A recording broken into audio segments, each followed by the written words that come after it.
Hi, friends! I'm Zach. I'm Mitch. And we are an excellent little podcast. We are here presenting you a little movie podcast starring Zach and Mitch. Hey, we're doing a podcast? Nope. Nope. Okay. I guess we're not doing a podcast anymore. All right. Well, in that case, I'm Zach. I'm Mitch. And we are an excellent little podcast. Wait a Something minute. still seems wrong, yeah. But didn't a movie come out 2 weeks ago called Nope? Oh, yeah. We went and saw that. We did go and see that. We did see that. That was a while ago. Lots happened in the past couple weeks. Yeah. But we're here to review it. It's we're sorry for the delay. We've both had family in the area. We've had technical issues. Yeah, we've laptop had broke. Loss of family. We've had a whole bunch of things happen. So but we are glad to be back again. And here to review Jordan Peele's Nope. Nope. What? No, it's comedy gold. But the funny thing is, like, when I was taught comedy and improv, the worst thing you could do is say nope. Yeah. Or something like that. You always have to say yes. Yeah, it's a yes and. Mm-hmm. But now that I'm saying nope, it's so much more fun. It's so much more fun. But it's because I'm saying yes and to the joke. Yeah. But this movie directed by Jordan Peele and screenplay by Jordan Peele. Yeah, and I have to say, so little foreshadowing, this was my number 4.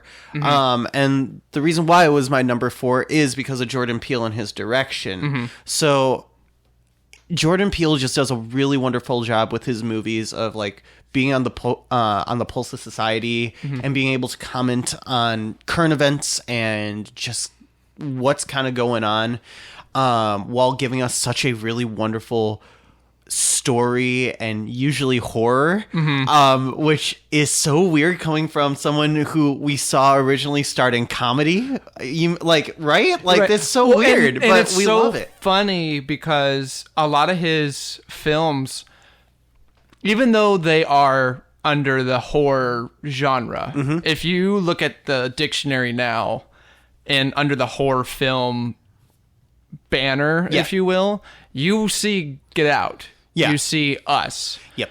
So his movies are horror, but there's so much more story to it than a lot of modern horror films. Like, there's no way in hell a movie like Saw or Halloween or Friday the 13th or Nightmare on Elm Street would have as deep a storyline as any of Jordan Peele's films are, because of how like gory and nasty they are. Whereas this, you actually get themes. You get it's layered, and it's layered. Yes, there's so much commentary and everything that kind of goes into a Jordan Peele directed and screenwritten movie. Now, I will also say this: I'm normally not a fan of directors directing their own scripts. Okay, because I feel like you mentioned with Matt Reeves as the Batman, I know you thought that movie needed to cook. I wanted it to. I ate it up. Yep. We both noticed that this was a film purely written and directed by Matt Reeves. Correct. I feel like there's a lot of ego involved in that, because you're writing the words of the script and you're directing it without anybody's creative input. Correct. Kind of similar to like George Lucas and the prequels. Yeah. So, but with Jordan Peele, I feel like a lot of his films are more collaborative. Oh, yeah. However, I will say this one, his ego, I feel, got a little bit too much into it, but I'll save more for it in my thoughts. Yeah, but ultimately, like, going into this, we were really excited, and I was honestly, very excited. In terms of his direction and screenplay of this film, maybe not his best. It's not a Get Out. No, not even close. It's not a Get Out, but it's still a really uniquely Jordan Peele film, and Again, this doesn't sour my taste of this. No. Not saying this movie is bad or good, but like, it doesn't sour my taste and make me worry for the next Jordan Peele film. I'm still extremely excited, and any time that he will have a film or something he's producing, I'm still 100%, it will be in my top 10. Well, and also, he's also been branching out and making other television stuff, too. I know he did The Twilight Zone for Paramount Plus, or was CBS All Access. Yep. I do recommend, I'm only 2 episodes in, but there's this Amazon Prime show called Hunters about Jewish hunters searching down Nazis that went over to the United States after World War II. That it's interesting. It is really interesting. It's got Al Pacino, Logan Lerman. I definitely recommend it. It's a solid show. I'm only 2 episodes in. They've already confirmed a season 2, and he's not the showrunner as most TV shows are known for, but he had one of the most creative input. And also, he helped out with that Candyman reboot. Yeah, which I loved. That was one of the best current bloody horror films I've ever seen. It was also just the best, I think, reboot that I've seen of a horror. Yeah, period. I agree, Amen. Because not only does it extend the source material, but it goes into such more layers in such a different way, in such a wonderful way. But we're getting ahead of ourselves. This is Nope. Let's get back to Nope. So, a brief summary. The residents of a lonely gulch in inland California bear witness to an uncanny and chilling discovery. That was a little chilling. So, Zach. Yeah. This was your number 4, if I'm not mistaken. That it was, but we've been away for a while. Do you want to remind friends how we do our reviews? Oh, yes. How dare I get ahead of myself? No, you're fine. Don't worry. You need to slap me on the wrist. No. Nope. So, quick little rundown of how we do things. Yep. For those of you who are new, those of you who are returning friends, we have a non-spoiler section where we both will give our thoughts. We will then talk about the cast performances and anything else that's non-spoilery about the film. Then we will give our review, and we have 3 categories. We have Eat It Up, Needs to Cook, Yep. and Feed It to the Dog, Jazz, who is right here. Yeah. I think buddy. he's sleepy. He's sleepy. And by that time, we will then sound an alarm, which is annoying. And we will give our spoiler section of the film, and we will let people know some spoilery elements of the film. Oh, yeah, 100%. And then we will end. We will go our ways.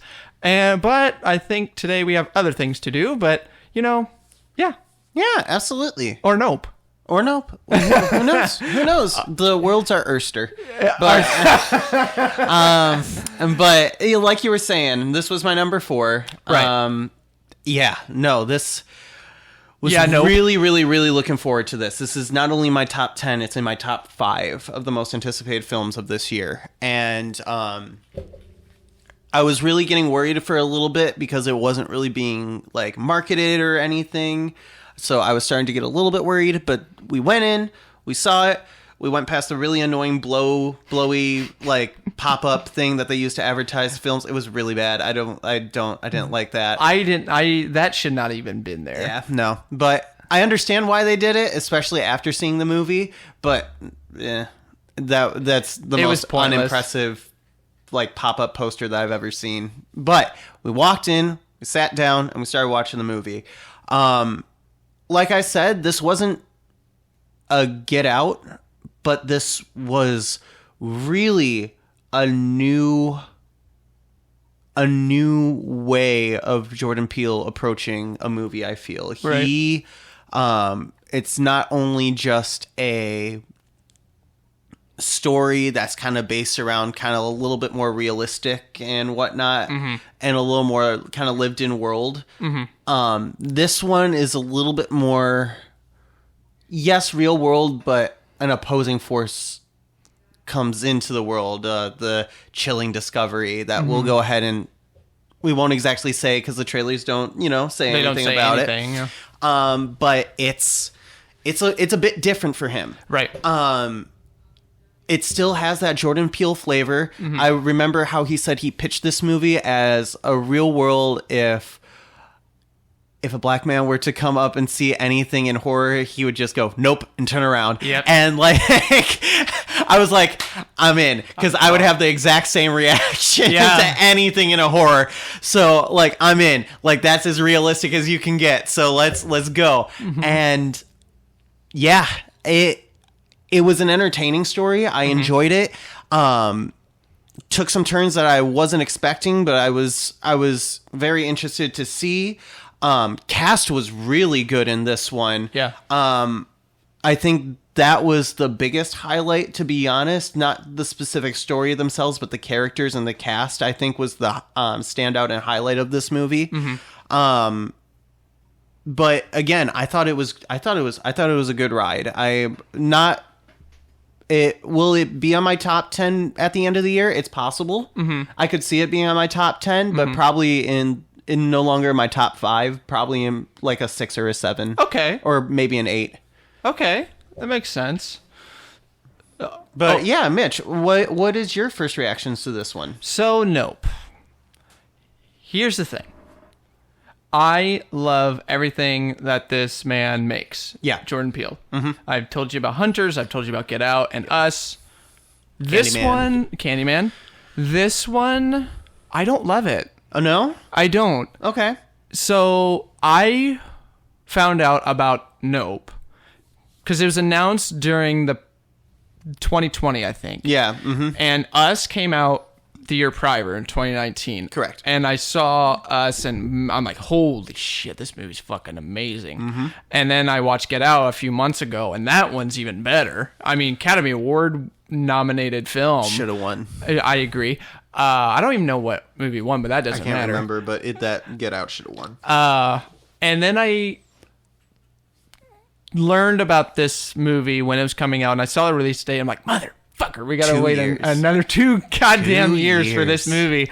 And I saw the cast, and I'm like, son of a gun, this is gonna be incredible, because the list goes on and on for days because of how good this movie is. Because I had been hearing about Daniel Kaluuya in Get Out and what he was doing in the Judas and the Black Messiah film that he was making. Mm-hmm. And that man's creative too.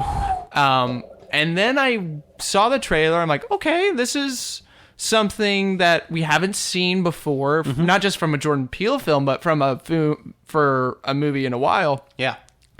And then I went and sat down, and the movie started playing, and things happened, and I'm just like, I was noticing a lot of similarities between certain horror directors, such as Hitchcock, Kubrick, and Spielberg, all mixed into one, which isn't a bad thing, but I felt like Jordan Peele relied too much on references from those directors that he kind of forgot that, I need to make this my movie. Gotcha. And that's just one of the nitpicky things I had about this movie. This movie is still good. Yeah. I still enjoyed it.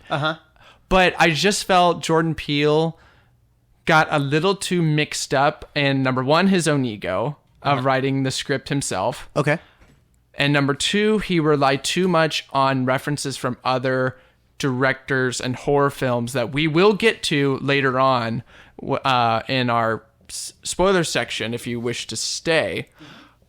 I just felt like he needed to trust his own writing and also listen to other people and be like, maybe we don't need this similarity between other certain horror films. But other than that, I enjoyed the movie. The cast was phenomenal. I felt like the third act kind of slowed down a little bit for me, but it picked up immediately near the end of the movie. But overall, if I would rate this movie with the other films he has written / directed, I would put it Get Out number 1. Yep. Us number 2. Got it. I'm going to count Keanu because he wrote the script and he did. I think he executive produced it as well. Sure. And I'm going to put this one below Keanu. Below Keanu. Okay. Even though Keanu is a completely different movie than the other 3. Love that. Love Keanu. It's one of my favorite comedies. But it's just because it has a cat. Yeah. Voiced by Keanu Reeves. But yeah, overall, I would still think this movie is a good movie enough for people to go and see it. Yeah. Now, Is it the cast? Yeah, we can go ahead and move on to the cast. First one that we're definitely going to have to talk about, how we briefly mentioned just how talented he is Daniel Kaluuya as O.J. Hayward. Junior, yes. And to be honest, you really can't mention this character unless you also talk about his sister, which was played by Keke Palmer, who is Emerald Haywood. I loved their handshake. Their handshake is awesome. They have a handshake of midway through the movie, and it is literally one of the best handshakes in movie history. It just pumps you up every time you see it. I mean, as soon as it happened, I heard a little bit of cheer, but I know I sat up in my chair and I looked at you, and you had the biggest smile. Let's go. But enough cannot be said about Daniel Kaluuya. I want to talk about him real quick, and then we'll talk about both him and Keke Palmer. Sure. This man, where did he come from? Because he not only he's in Get Out. He wasn't in Us, I know, but I kind of was hoping he would be in it. He was in Black Panther. Correct. I loved him in Black Panther. And then, which he's not going to be in it. I know. And it's because of Nope, which I'm like, no. But that's bullshit. But then he made Black Klansman. Yeah. Which that one is... that's a Spike Lee film. It's definitely a Spike Lee film, but it's one of the best films that came out of that I think year. Jordan Peele had some kind of... I think he executive produced it. I think he did, yeah. But like Adam Driver did a phenomenal job in that movie. Like there was so many. But Daniel Kaluuya with Judas and the Black Messiah, where he plays Fred Hampton, and this film, and now he's starting to branch out for executive producing. Yeah. This man is a talent. And I just wish we would have seen him before Get Out, because I feel like there were some other projects that he did that we don't know about, but we should, because this beast of a man is such a very talented actor. He's one of the best actors working right now. I agree. And it's almost like we should have known about him earlier. No, he's literally up there in like the likes of Brad Pitt, DiCaprio, Al Pacino. Like the dude can act. Oh, absolutely. And it's on showcase here. It's just, I'm so disappointed that he's not in Black Panther, Wakanda Forever. I know. God damn you, Jordan Peele. You just had to take him. You had to do it. Well, and I feel like, and that was the thing coming in to Nope. I was like, is he playing the same character from Get Out? I knew right away that wasn't going to be I was like, is he? And then it wasn't. But I knew. So when you mentioned that in your top 10, and I'm like, there's no fucking way. It like, couldn't. But like, I was like, Zach, that's it was like, ugh. I wanted to say in our top 10, like, Zach, there's no way that shit's gonna happen. Who knows? Maybe Jordan Peele might write a multiverse movie, and then he'll play both characters. Like you know how you didn't want Tom Cruise, as you knew Tom Cruise wasn't going to be Iron Man. Yeah. That is exactly how I felt. I'm like, no, get that out of that shit. Okay, so now we talked about Daniel Kaluuya. Let's talk about Keke Palmer, and let's talk about their chemistry together. Oh, yeah. Keke Palmer, again, even though we knew where she came from Nickelodeon and the Disney Channel, she is so much better than what she's done, what she did when she was a teenager. Well, I mean, her break, how I first saw Keke Palmer was in Akeelah and the Bee, which was an amazing movie with her being Akeelah doing the spelling bee. Like that I did not. You have not seen? Oh, good one. You need to look it up. Lawrence Fishburne plays like her mentor. Oh, it's really good. I love Lawrence Fishburne. But Akeelah and the Bee, really phenomenal movie. That's how I saw her at the start, and she was, I think, like 10, 12, like child actor. But then she went to Nickelodeon. And then she went to Nickelodeon and she started doing some kid shows, and that's and Disney Channel as well. She did like Jump In, and then she did the VP series on Nickelodeon. I can't remember. I can't think of it either. But like she was a fashion designer. Like it was a good show. But then she's been doing more of these kind of more artistic movies, and bravo to her. Which, she's showing her range, and this also she shows her range, because especially Daniel in this movie plays a more of like the working man, kind of like the smarts, the cowboy, but like Keke plays like the showman, like the person who's like getting the deals while like Daniel is like the one that's like making the deals. One quick thing, I never thought I wanted to see Daniel Kaluuya as a cowboy until I saw this. I'm like, motherfucker, he's a great looking cowboy. He would be an amazing like Clint Eastwood like gunslinger. I know, and John Wayne.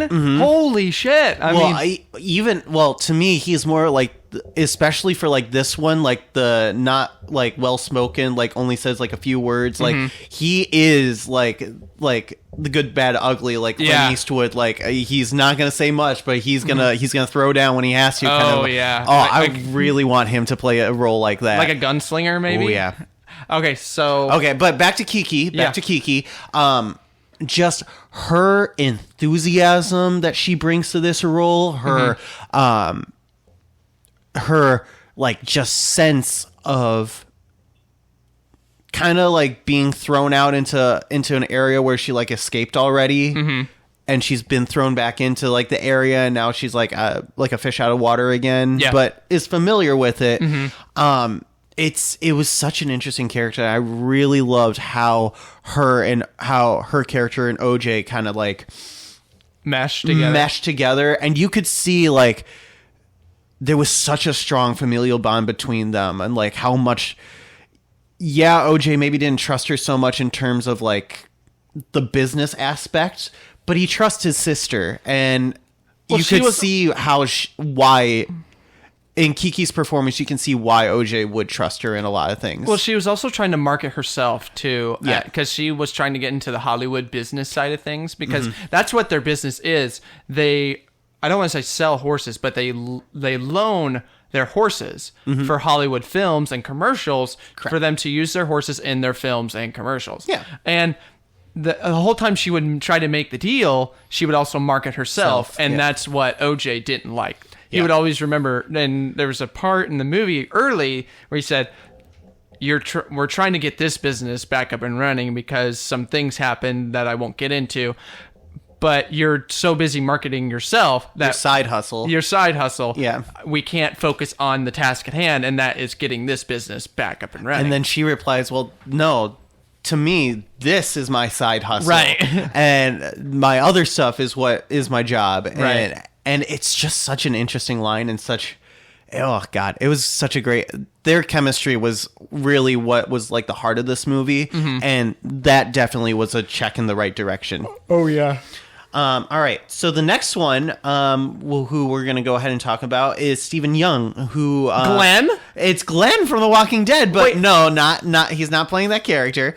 But he died. He did die in The Walking Dead. Very violently. But don't worry, he's now a different character. He's in a different franchise, universe. His name is Ricky Jupe Park. His nickname is Jupe. Yeah, Ricky Park, who is basically in charge of a theme park of land that was sold by OJ and Emerald's father. And it's a Western town, so it's one of those like those cowboy Western like towns that you would go for like attractions and whatnot. Like it's not a Disney World, but it's like a nice little like compromise for a little bit better budget. And it's and he's basically just running this park and basically actually being sold some of the horses by OJ so that OJ can make ends meet and whatnot, with the hope that OJ is going to buy them back later. So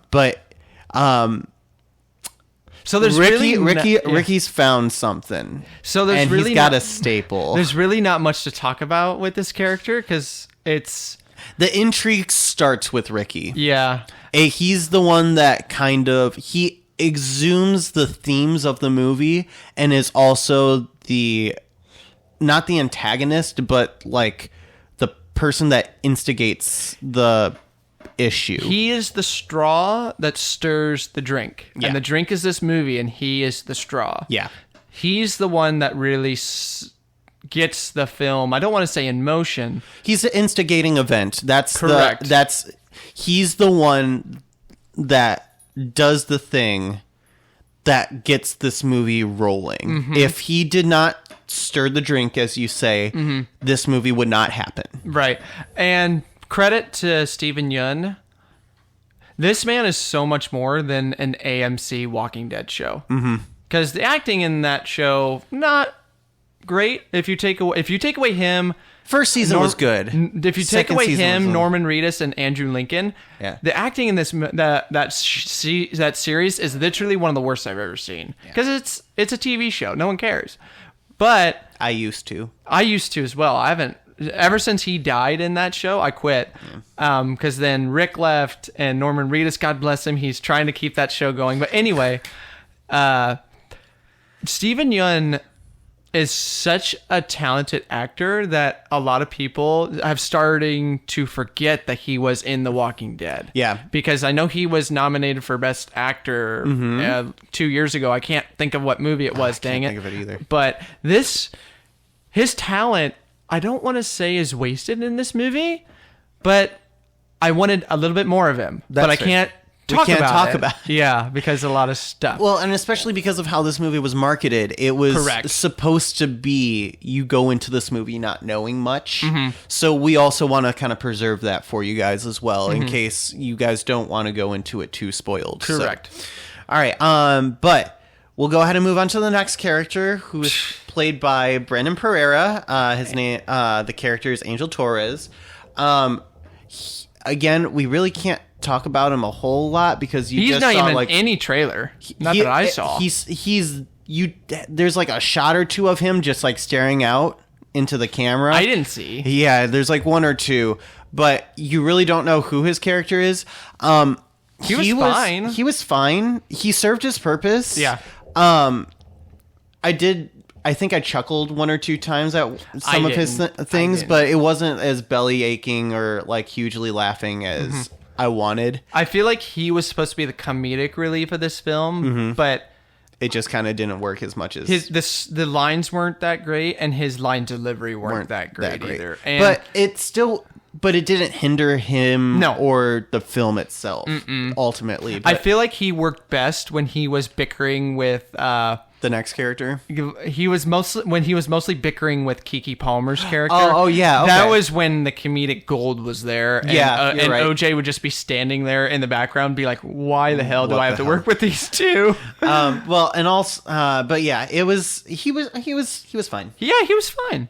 But the next character, played by Michael Wincott, is, I got to make sure I read this right. Antlers Hoist. Some kind of. Again, this guy was not seen in the trailers at all. No. So again, we can't really talk about him. No. But to be honest, his character and his grittiness were actually like a nice juxtaposition to the characters that we already were given. And it also gives insight into another part of the theme that we'll talk about later when we get into our spoiler section. But like it was very interesting to have him in the mix. And to be honest, I really actually enjoyed having him in the mix because he really did give a new perspective very late into the movie, because he doesn't he shows up at the very beginning, then he shows up near the end of the second act, and then he's present in the third act. So he reminds me of a certain character from another horror film that I can't really say just yet until we reach spoilers. And Zach, you'll probably will agree with me. Oh, I probably will. Yeah. But so that takes care of him. Yep. But so this character's not featured predominantly in this movie, and I don't really see him in a trailer, but we got to talk about him because he just anytime.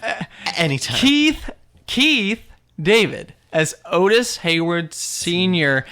with that voice of his. That voice of his will literally, in a good way, could put you to sleep. It's iconic, man. Yes. It's iconic. I didn't know. Are you a Mass Effect fan? I am. He is in the Mass Effect, and my God. Captain Anderson, dude. I love his voice. Protect yourself and your voice, Keith David. I know you're getting up there in age. I think you're in your 60s, but please stay healthy, because I want you to live as long as you possibly can and make more films and voice and do documentaries and do other things, because you're amazing. Everything. Because I remember he was announced to be in the cast. He was one of the first ones to be announced, along with Daniel Kaluuya and Keke Palmer, right, and Stephen Young, and it was him that was also announced. Right. It was those friends that were announced. I was excited. I was like, yes, we're gonna get such a really wonderful caliber actor into this film. And then he's barely in it. I was like, oh. But every single time he was on screen, I smiled. Yeah. And then I can't say it because I would be spoiling, watch yourself. But it loved it. It was such a great character, and he really, like, you can tell, like, he really does make an impact on this story, and it's a really, really, really wonderful character, even though he's in it for very short. Right. So we got the cast, but we have one more quick thing, and then we're going to give our review. Yeah, absolutely. So one of the big things that's kind of talked about this movie is it horror? Is it suspense? I physically and mentally don't know. You really can't put it. It's definitely suspenseful. It is. It's definitely got horror elements to it, like, without a question. But it kind of fits in that gray area, if I'm honest. You don't. There are some people that will say, "Oh, it's definitely horror." There are some people that will say suspense thriller. I'm in the middle. Yeah, I put directly it in the middle. certain films. Again, I can't mention because of. If you kind of put, like, if you told me put a gun to my head and say, is this a horror or suspense? I think I would lean on the suspense side more. I would agree. Just because the horror is kind of enclosed in pockets.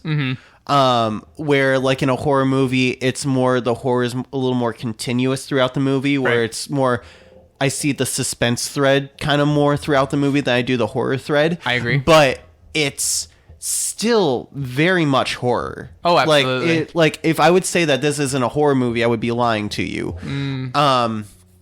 But it's more of a suspense movie than a horror movie, but it's still more in that gray area. I really can't put my finger on it.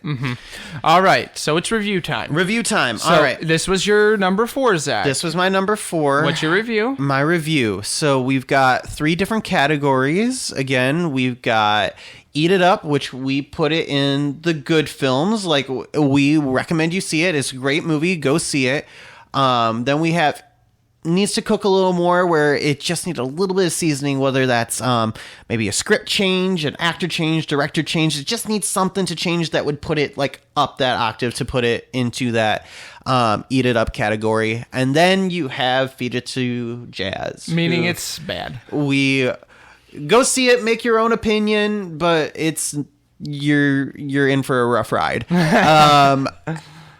So for me, while yes, it's not perfect. Yes, there are some issues in the film that I can't exactly go into until our next section.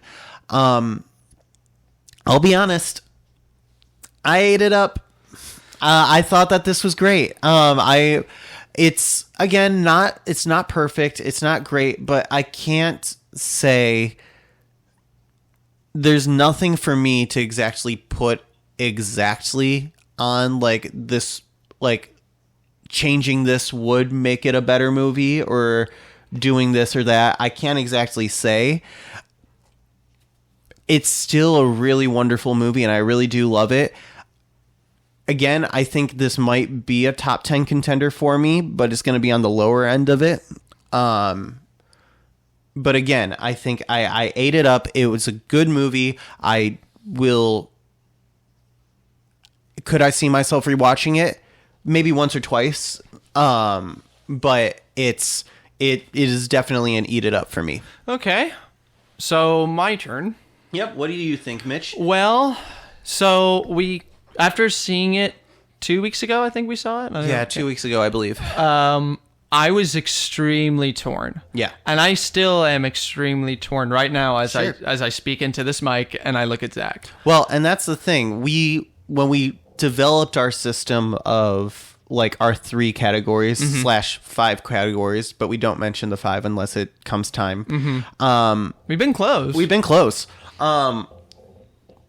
We did it so that it would be a little bit simple, but sometimes that simplicity can kind of kill us a little bit. Well, but and as I speak now, there's a severe knot in my stomach because my mind is telling me that this movie needs to cook a little more. Sure. However, the movie is still a good movie. Sure. Mm-hmm. So I feel like my gut is telling me that this movie is a good movie. There are some qualities that need to change, that need to have been fixed. Sure. But overall, this movie is a good movie. Uh-huh. So I'm sticking with my gut, and I'm going to say I ate it up. Okay, gotcha. It's just, I feel Jordan Peele relied too much on his own ego and other certain directors that came before him, that he forgot that, you know, I can trust my own script, but I also need to listen to some other people, of course, as you mentioned with Matt Reeves. Yep. That, you know, not everything needs to be like previous directors' work. Yeah, well, and it still you definitely feel it definitely does have that homage feeling to it. Yes. But I agree. I think there's a lot. I think that there is, well, not a lot. There's things that this movie could have worked on. I agree. But nothing to the point where I think it hurts it going down to a lower category. And I think you agree with that, as you just kind of stated. So, all right. Hold on. Before you do anything. I was so close to making the siren. Now. Do it. All right. Nope, I won't. Not for this one. Just kidding. Spoiler alert. Fuck you.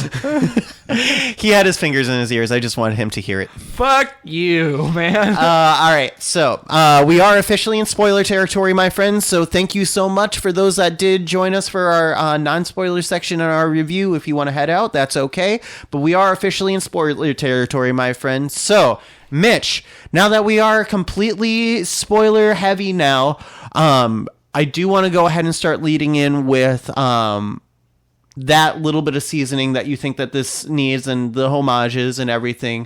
So, Mitch, when Jordan Peele was writing this movie, who do you think that he was trying to pay homage to in directing this movie? Spielberg and Jaws.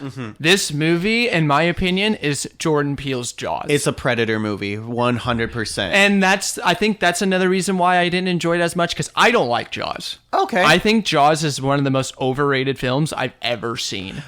Because, again, it's borderline on the horror and suspense. Because to me, it's not scary. Sure, yeah. And a lot of it is there's a shark in the water. Yeah. And there's people swimming. Yeah. What do you do when there's a shark in the water? You don't swim. You get out, yeah. You get out of the freaking water. You don't listen to your stupid mayor and everything. But, again, there's so many things. Like, O.J. Haywood. Clear that... I can't think of his name, the police chief, literally almost to a T to me. Both are very quiet and very reserved. Yeah. And they start to see something that's possibly hurting, where in the police officer, it was the town, whereas OJ, it's his business. He's starting to see something wrong. And you have Emerald Haywood, Kiki Palmer's character was, I feel like she was more the scientist. Okay, yeah. Because he was just there in the Jaws film to take care of, I think he was doing his thesis on sharks. Yep. And this was just his side hustle. Yep. Whereas literally the same thing. What she's doing, she's helping her own business, but doing her side hustle with this horse business. Yep. And sees there's something wrong, so she helps her brother. Yep. And there's Hoist. That character... He's the captain. Is the captain. He's the captain. To a T. To a T. So again, this literally, it's not shot for shot. It's not script for script. Nope. But it's almost identical to Jaws. Yeah. And that's why I thought this movie needed to cook a little more, even though I still say I ate it up. Yep. It was literally Jaws. It was a very much Jaws heavy movie. And I don't like Jaws. I know. Sorry, but I am of the opposing side to you. I do enjoy Jaws. I think Jaws did a little bit better of an attempt on this one.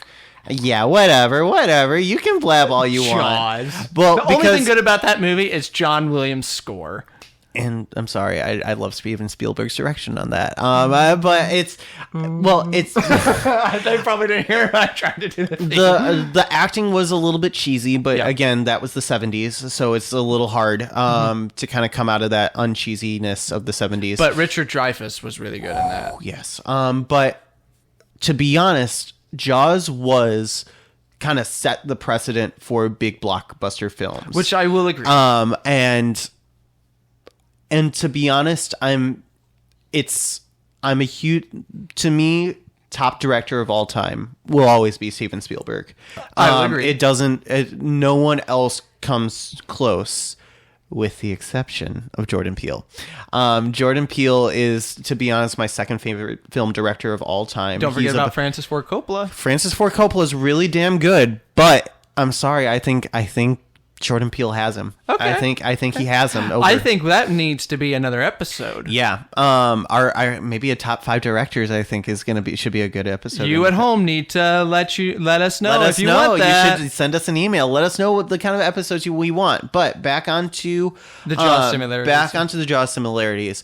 Yeah, this is because of we have our shark, our monster, our alien. Oh yeah, so the alien. So is for those of you, because we're in spoiler territory. Yep. The trailer and the poster makes it look like you're looking at a cloud. Yep. It's an alien. It's a UFO. No. It's sort of. It's a UFO for a while.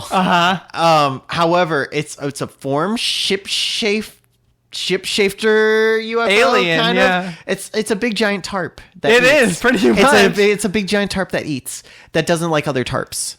But again, it's literally similar to Jaws. They didn't know what in Jaws. They didn't know. Well, they knew it was a shark. Yeah. They just didn't know what kind of shark they were dealing with. Whereas this, they knew they were going to need a bigger boat. Yeah, they knew they were dealing with something extraterrestrial. Yeah, they just didn't know what kind of extraterrestrial being that they were doing. And I feel like when OJ said nope, that was his "we're gonna need a bigger boat." Yeah, that was his "we're gonna need a bigger boat." Because it was literally not shot for shot, but close, where the events almost happened in because here comes the shark. He pops up on the boat, and I can't think of his name. I can't think of it. It's the police officer. The look was nope. Nope. And then in this movie, he looks up and he sees the UFO. He gets back into his truck. He's like, nope.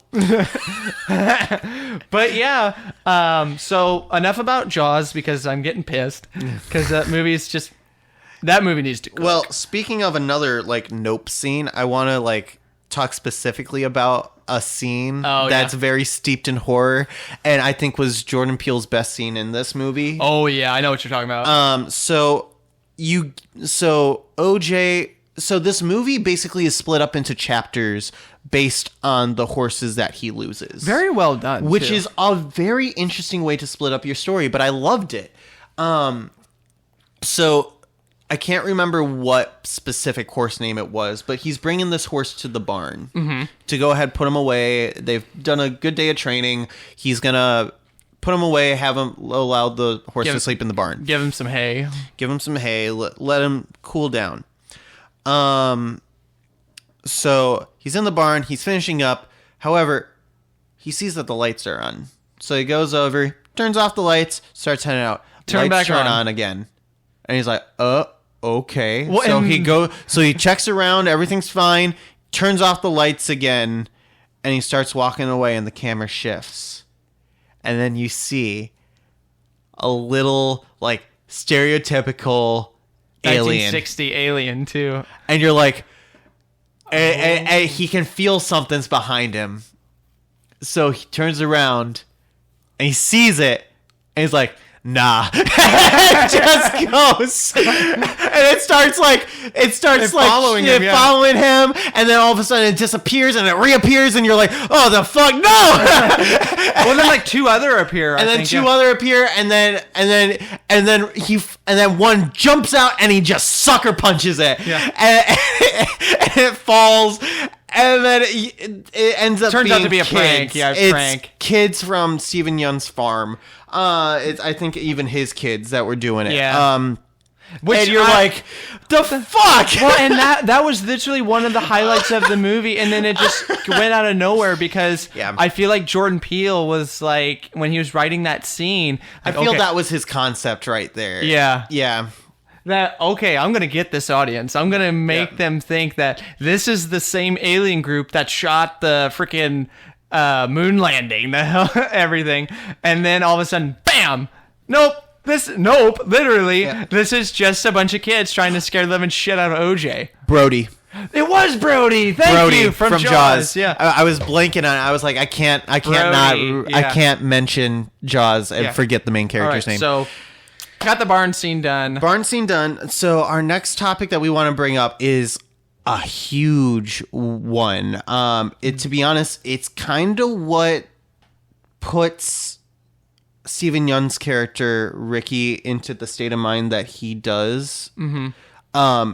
So Ricky's big thing is shock horror. Yeah, like the ability, like whenever you like.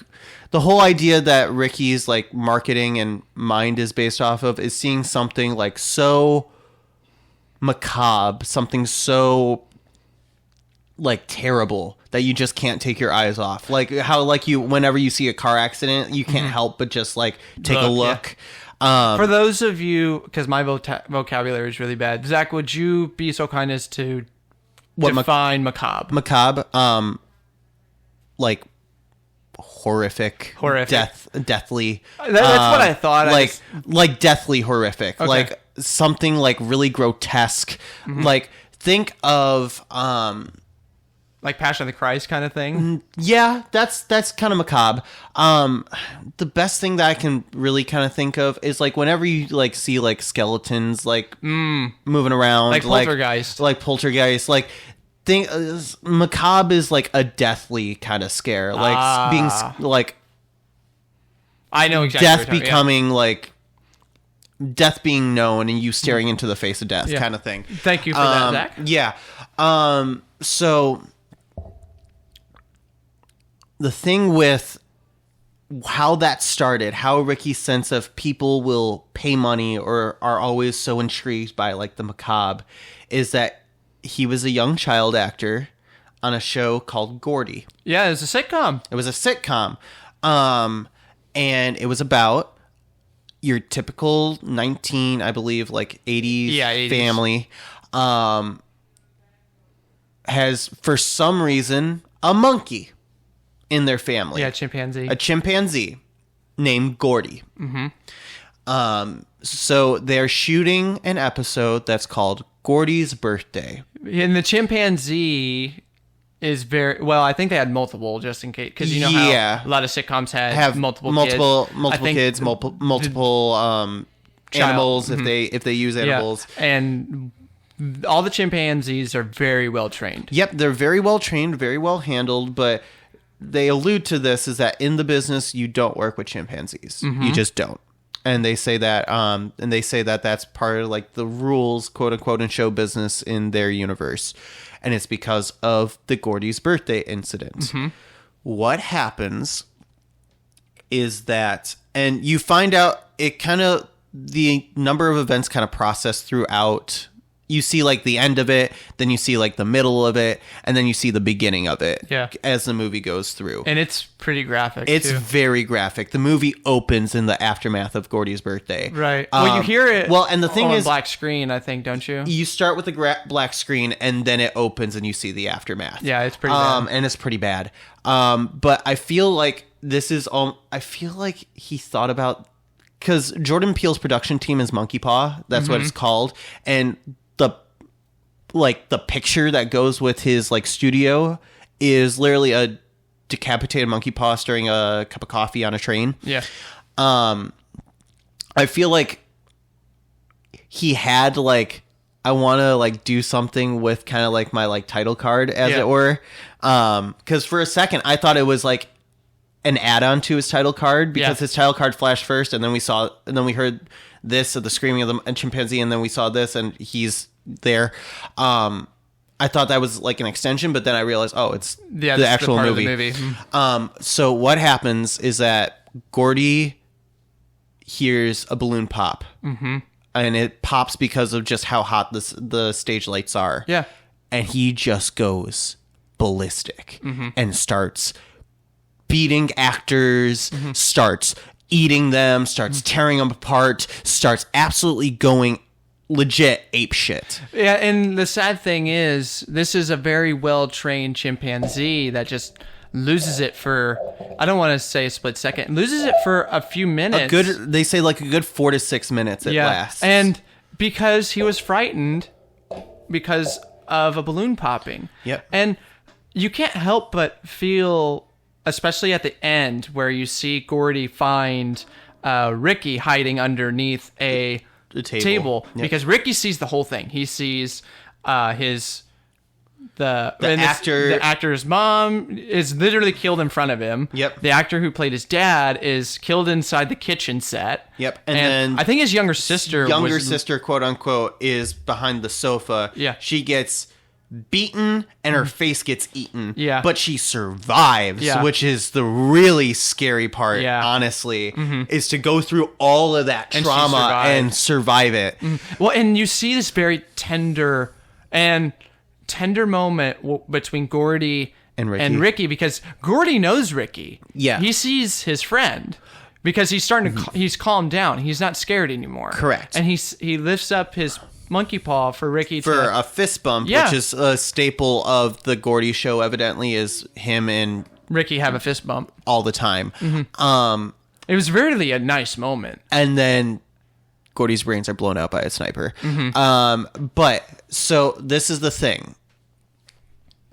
The entire point of this whole like predator thing is that you just don't look into the eyes of the predator. Right. If you allow the predator to be the alpha, it won't see you as a threat. So it won't attack you. So it sets up the whole idea of Ricky didn't look into Gordy's eyes because there was like a tablecloth that was down in front of Ricky's face. So Ricky could see through the tablecloth. It was a sheer tablecloth, but the eyes weren't directly with Gordy, so Gordy didn't attack him. So that then parallels a little bit later where OJ, when you're training a horse, you also don't look in the eyes of them. You want to have a bond, a connection, but you don't want to freak them out by staring directly into their eyes. And horses, now I haven't worked with horses before, but I've worked with cows. Okay. And you don't look cows directly in the eye because it freaks them out. Cows can get spooked even more so than horses. Yeah. And so funny thing, little quick side note. Okay. When because even though they're not similar, they're still animals. Sure. Yeah. When never ever get far away, like get arm's length away from a cow, especially from its hind legs. Because my dad's been kicked in a certain place that shouldn't be kicked by a cow. But again, never do that with a horse, a cow, or really any animal that you don't know. Unless it's a kitty. Yeah, no. We so you never look into the eyes, and that's how that kind of set up. But like, so that's kind of like the theme of the movie, not the eye looking, but the whole like spectacle, the macabre. How people will come in droves just to see a macabre thing. And Ricky then has the idea, but he's opened this town, and he's the one that discovers the alien, quote unquote, first. UFO. Because by that time, it's still the silver disc. So basically, Ricky has been feeding OJ's horses that he buys from OJ to the alien, and he thinks that he has now trained the alien and has created a show around the alien. Because the alien's been around for 6 months? 6 months, yeah. Because it kills...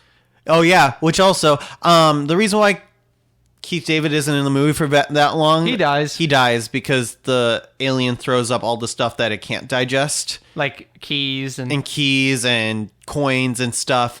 It literally throws it up all on OJ's barn. Mm-hmm. And while OJ and his dad who is played by Keith David, are out training, it just vomits all the stuff that it can't digest, and it just goes directly into Keith David.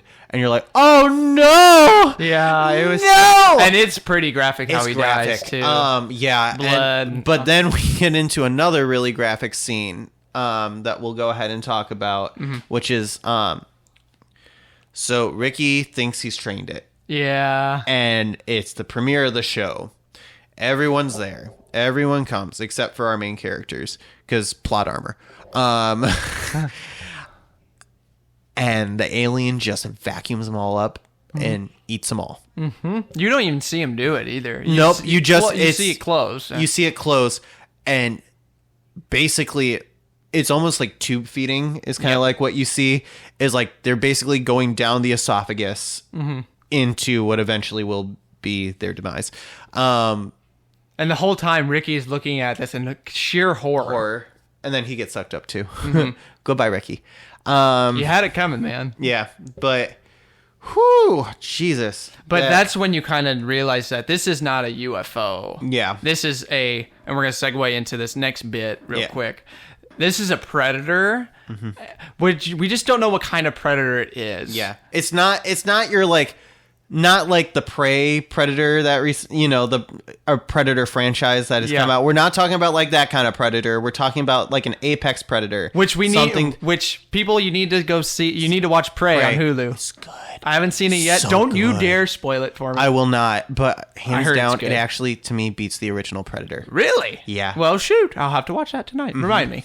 Absolutely. But yeah, it's so interesting to take the UFO Predator way always, but it's such a different alien / Predator kind of thing where it's of a design that we really haven't seen before. Its comeuppance is a bit weird. Right. Of like, it just can't digest balloons and metal. And it sees balloons as other predators, which I also think is funny. Yeah. But it makes sense, and it's weird, but it's still unnerving. Which when I saw its final form, I didn't think I was going to be as horrified by it, but I was, which I thought was interesting. It's great. Yeah, it was, and the ending kind of mirrored Jaws a little bit, where you thought a character died, and then the smoke clears and you see him. Yeah, that literally, I'm like, so they just character swapped it. Yep, and he survived. Yay! And I saw it coming because it's Jaws. Because it's Jaws. But it's still overall, like, again, we enjoyed it. It was a good movie. We definitely recommend seeing it. And again, like. It doesn't hurt Jordan Peele's reputation at all. I will agree. It's still a very wonderful movie that you will still, I believe, will enjoy. You will see it definitely has faults, but overall, I think you'll like it. I think so, too. Yeah. Well, until the next one. Nope. Okay.